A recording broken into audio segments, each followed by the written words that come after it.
Um, is there a type of courage that is a little more maybe easier for you? Well, I think I have a strong moral courage foundation, and so that comes easier. But if you don't, if you get too complacent in that, then that is dangerous. Yeah. So I'm very thankful for my upbringing. That's one of those things when I look back about my path and how it might have differed from others. In fact, I heard Matthew McConaughey talking about this recently. Have you Mm, read his Green Lights book? yeah. Yeah.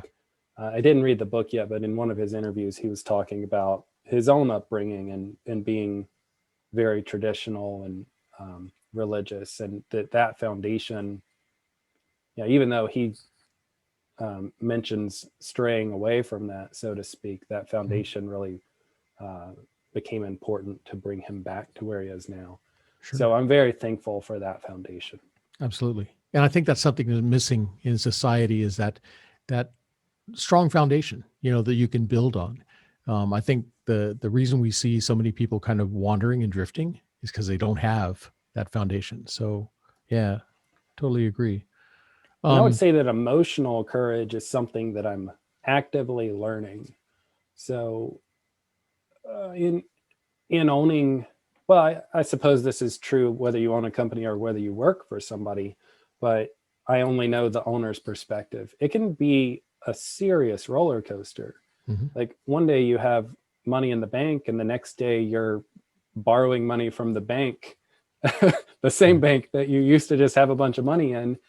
Um, you're making decisions that affect not only you and your family, but the families of those that you support and the families of your customers in doing your job right or wrong. Or so those decisions can weigh heavily.